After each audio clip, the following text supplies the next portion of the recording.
소록도 가는 길 54회. 동욱과 순미는 박효숙에게 절을 한다.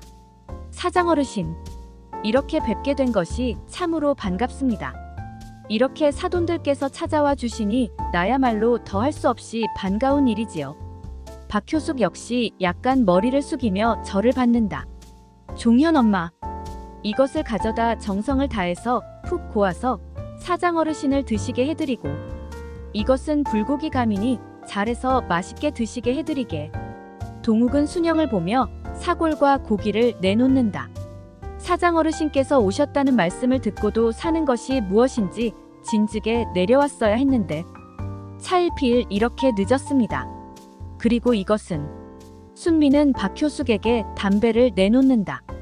아이고, 우리 사돈들께서 정말 예의가 바르시고 어른을 공경하는 마음이 참으로 대단하십니다. 나 같은 것도 사부인이라고 이리 대접을 해주시니 참으로 고맙소이다. 박효숙의 입은 함지박만큼이나 벌어진다. 순영은 차와 과일을 준비해서 가지고 나온다. 그나저나 지금 바쁘실 텐데 형님과 처제가 어떻게 시간을 낼 수가 있었는지 궁금합니다. 지욱은 그들의 인사가 끝나는 것을 기다렸다는 듯 묻는다. 시간이야 만들면 되는 것이 아닌가.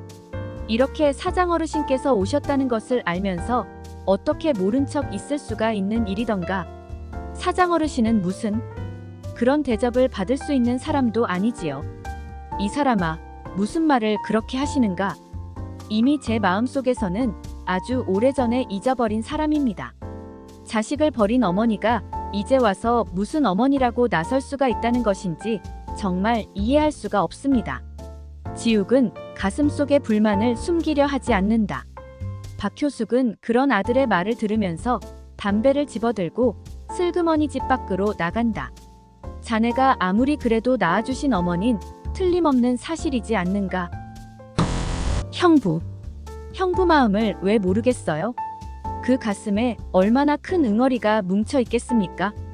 미움과 원망이 얼마나 크게 형부 마음속에 자리를 잡고 있겠습니까? 지욱은 대답 대신에 그저 듣기만 한다. 형부, 그 미움과 원망이 그리움과 함께 있다는 것도 인정을 하시죠? 그리움이 없다면 미움도 원망도 이미 사라지고 없을 것입니다. 형부는 그만큼 어머니가 그립고 밉고 원망도 많은 것입니다.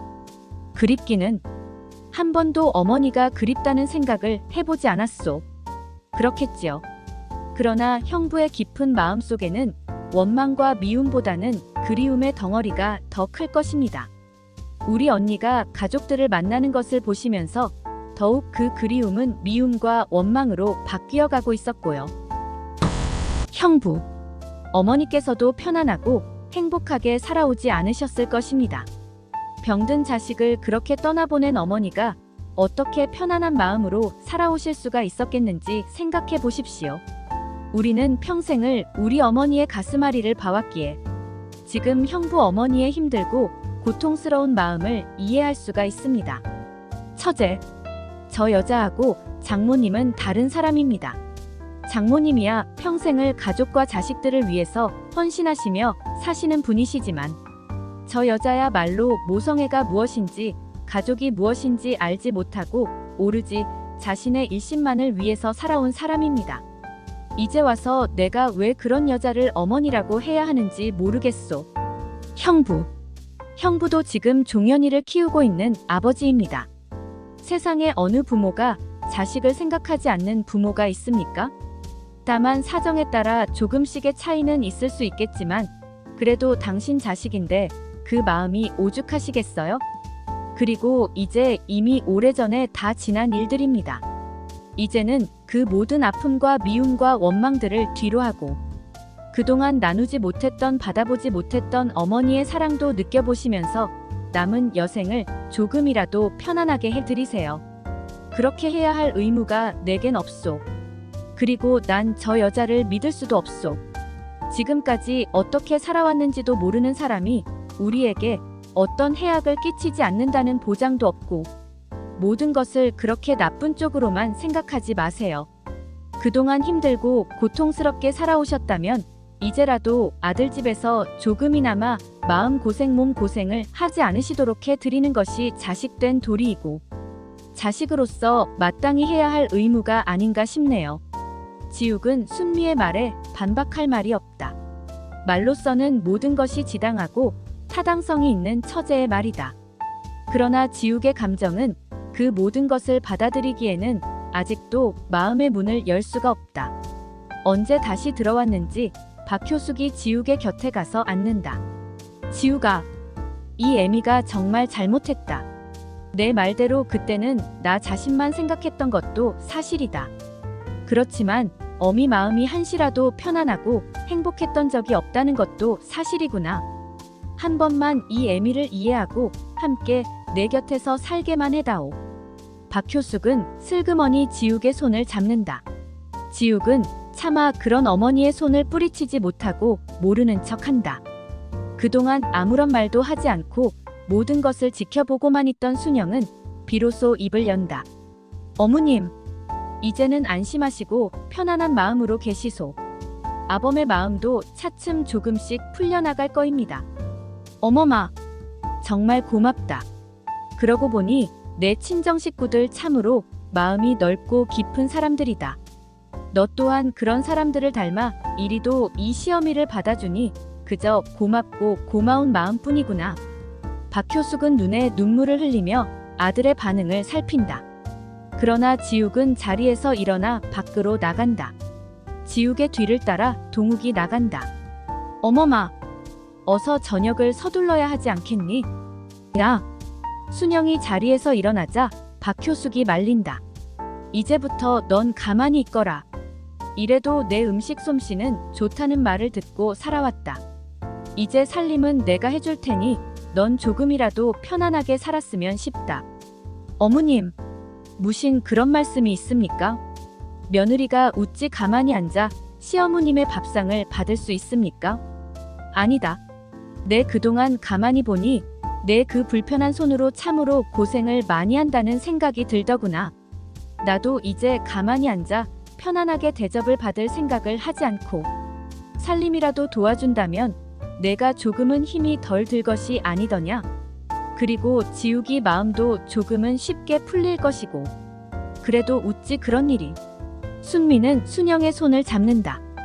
그리고 가만히 있으라는 눈짓을 한다. 순미의 생각에도 그렇게만 해주신다면 형부의 마음이 조금은 쉽게 돌아설 것이라는 말에 동감을 한다. 순미는 순영의 손을 잡고 밖으로 나온다. 언니, 차라리 가만히 계시는 것보다는 집안일이라도 돕게 해드리는 것이 그 어른의 건강을 위해서도 좋고 형부 마음을 돌리게 하는데도 좋을 것 같아요. 그런다고 어찌 어른이 하시는 밥을 받아 먹노? 집안일이 아니더라도 언니가 할 일은 얼마든지 있잖아요. 아침이면 어르신은 밥을 하시고 언니와 형부는 양계장의 일을 하시면 자연스럽게 모든 일들이 순조롭게 될 것 같은데. 그러나 순영의 마음은 그리 편안하지 않다. 순영으로서는 시어머니를 모셔야 한다는 생각뿐이다. 감히 시어머니가 해주시는 밥을 먹는다는 생각을 하지 못하는 순영으로서는 여간 마음이 불편한 것이 아니다. 그런 순영의 마음을 순미 또한 알고 있다. 언니, 일단은 그렇게 하시도록 해봅시다. 그리고 형부의 반응을 살펴보는 것도 좋겠지요. 어차피 모셔야 하는 시어른이시니 서로 좋은 방법을 찾는 것이 좋겠어요. 그야 그렇기는 하지만 그런다고 종현아버지 마음이 쉽사리 돌아설지 모르겠다. 그들이 그렇게 밖에 나가 있는 동안 박효숙은 저녁을 준비한다. 일이라면 아직 몸에 배어있는 박효숙이다. 아직은 아픈 곳도 없고 건강한 몸이다. 게다가 집안일이라면 이골이 난 박효숙이었다. 그동안 남의 집 일을 한 것만으로도 집안일이 몸에 배어 능숙하게 일을 해내는 박효숙의 몸놀림이다. 그렇게 저녁이 거의 다 되어갈 무렵에 동욱과 지욱이 돌아온다. 동욱은 여러 가지의 말로 지욱의 마음을 다독여 조금은 편안해진 표정으로 그들이 돌아오는 것을 본 순영은 얼른 집 안으로 들어간다. 어머님, 죄송합니다. 아니다. 내가 이렇게 하니 참으로 마음이 편안하다. 이제부터 집안 살림은 내가 맡아서 할 것이니 넌 집안 살림에는 신경을 쓰지 말고 모든 것을 나에게 맡기렴. 지금 뭐라고 하시는 것입니까? 지욱이 큰 소리를 친다. 집안 살림을 맡기다니. 누구에게 집안 살림을 맡기라는 것입니까? 내가 형님과 처제의 간청으로 차마 내쫓지는 못하겠지만 함부로 우리 집안일에 대해서 이런저런 간섭을 하는 것은 용납하지 못합니다. 게다가 집안 살림을 맡다니요? 그렇게 하나씩 눈에 보이지 않게 빼앗아 가려는 신보를 내가 모를 줄 아셨다면 큰 오산입니다. 아범아, 내 말은 그런 뜻이 아니다. 다른 말은 필요 없습니다. 집안의 모든 경제권에 대해서 알려고 하지 마시고 지금처럼 무엇을 맡겨달라는 생각은 아예 하지 마십시오. 우리가 여기까지 어떤 고생을 하며 온 줄이나 알고 하는 말입니까? 지욱은 살림을 맡기라는 어머니의 심중을 꿰뚫어 보기라도 했다는 듯이 마구 화를 낸다. 그리고 당신, 정신을 바싹 차리지 않으면 언제 저 여자의 손에 무엇이 넘어가는 줄도 모르게 넘어간다는 것을 명심해. 버린 자식을 찾아왔을 때는 그 자식이 그리워서도 아니고 보고 싶어서는 더욱 아니지. 모두들 지욱의 말에 아무런 반박을 하지 못한다. 그동안 쌓이고 쌓인 감정을 한 번쯤은 토해내야 할 것이기 때문이다. 나란 존재는 저 여자의 가슴에 남아있지도 않았겠지. 다만 살기 힘들어 어느 날 문득 버린 자식이 생각났을 것이고 생사라도 알아보자 하는 최대의 자비심이 들어 찾다 보니 생각 외로 사람답게 살아있는 것을 보니 다시 무슨 욕심이 발동을 할지 알 수 없는 일이지.